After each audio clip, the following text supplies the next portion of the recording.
Hey folks, Ryan here again with the CactusCon crew, and I am now sitting virtually with Aaron, who gave a great talk on using some tools that apparently, based on the chatter in Discord, some folks just weren't aware of, and or at least the features of them, to do some really cool stuff, finding things that your general forensic tools maybe just don't show you. So, hey, thank you for joining us, Aaron. Really, really appreciate it. No, thanks for having me.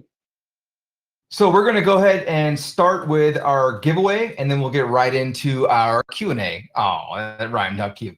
So we're giving away the Complete Boot Rogue Strategy Guide, 3 physical books that we're going to be shipping out. So I'm going to go ahead and declare the winners right now. Survey says. All right. Our winners are Conehead, Make-A-Wish Kid, and Quintuple Y. Why? So, awesome. Congratulations.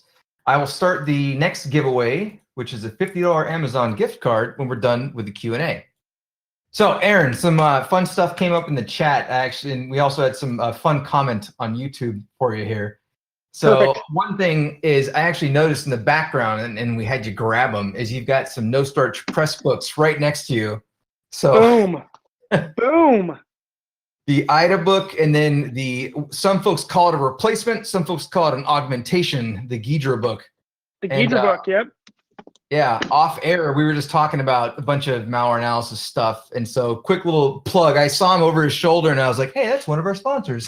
So shout out to No Starch. Thanks again for being a sponsor. And, proof is in the pudding. Folks who know what they're doing, they have their books on the shelf.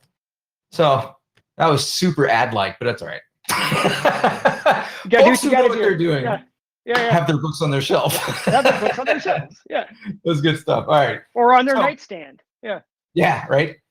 Every night I read a chapter. So we had someone, NetZ is the name, say, I love how he runs strings as the first thing. And I copied that right away to bring it up. Is that one of your go-tos for starting things off? Oh, absolutely. I mean, and it, like all things, it just depends. But if I can isolate something, pivot on it really quick, and then build some sort of strings-based text file that you can rapidly search through, that is definitely one of my go-tos for sure. Awesome. Yeah, I'm famous myself for running strings and piping content into XXD. Like instead of running file, I just all the time. Yep. Yeah, it's like I forget file, just XXD it real quick. What is this? What's in here? And run strings on it. That was awesome. Seeing that right away, you're like, oh, okay.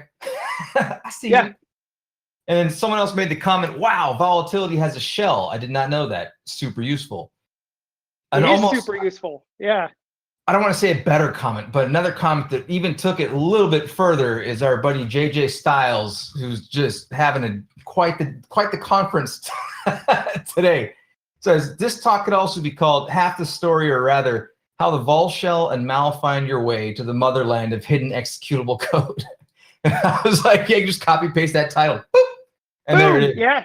No, I mean, and there's a lot to be said with that, though. I mean, being able to just real quickly and, pivot and granularly dive in, you save a ton of time, and being able to just manually manipulate that is super, super quick and useful. Yeah, man. So time-wise, your talk went toward the hour, so we'd only have like 3 minutes or so going on here. So I just I wanted to bring up something, and we kind of touched on it offline, but Radar, or just call it R2 framework. R2, yep. Yeah, R2. Personally, I never jumped into the deep end with R2, so I've been sticking to the tools like we were talking about offline. But you mentioned you like to stay in the command line and use it. Do you have any just general, whether it be tips, tricks, or any just comments on it, or, why you would chose to include that out of all the frameworks that I know you're familiar with, in the talk? I mean, I chose to include that one because you could pivot really quick and stay in the command line, and then sort of double check, are we looking at potentially shellcode, right? So, when we looked at that second memory sample with the no-op sled, I was able to dump that section, and then we were able to look and see, are we seeing like legitimate opcode that's being converted into assembly? And you can do that super fast without having to then launch something, say like Ghidra, create a case, analyze the file, and then go through it. You can just do it right there from the command line, super quick, because all you're doing is a real quick just shellcode emulation check, basically, and you're good to go. Yeah, I like it. But so you brought that up, actually, shellcode emulation. Do you have any favorites? Yeah, SCDBG or any other? Yeah, so SCDBG for sure. Even though it is limited with being 32-bit, but the folks from the FireEye team released this thing called Speakeasy. So I've been playing around with Speakeasy a little bit, and then the Qling framework as well. I don't know if you are familiar with that one as well. So both of those will allow you to do shellcode emulation. But the one I've been playing with over the last couple of weeks, or probably like month and a half now, has definitely been the Speakeasy framework. Because you can emulate binaries as well as shellcode, and as well as like even drivers, which is great. So yeah, shout out to the FireEye and the Flare group in general. It's difficult to do any kind of reversing without bringing them up in conversation or pulling out. Oh yeah. I mean, it's or heck, using the Flare VM. You know what I'm saying? Like it's just so pervasive. For sure. So yeah. All right. Well, time-wise, we're going to go ahead and wrap up here. Thank you very, very much for the talk. I'm a huge malware guy myself, so I was super excited when I saw the submission. I was like, yeah, that one. Yeah. Nice. Great execution on it. Really appreciate it.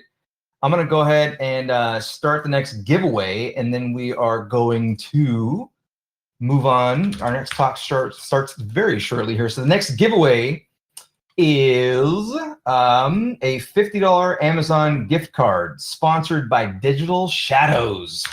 So Digital Shadows is one of our supporter level sponsors this year, and we thank them very much for being as much. And they're also going to be giving away a $50 Amazon gift card. So I'm going to go ahead and start that right now. As soon as I go into the right tool, right there, and go. So that should pop up for you now. There it is. So everyone head on over to the giveaways and give it a thumbs up for Digital Shadows' $50 Amazon gift card. And again, Aaron, thank you so much for hanging out with us, man. No, thanks for having me. Cheers.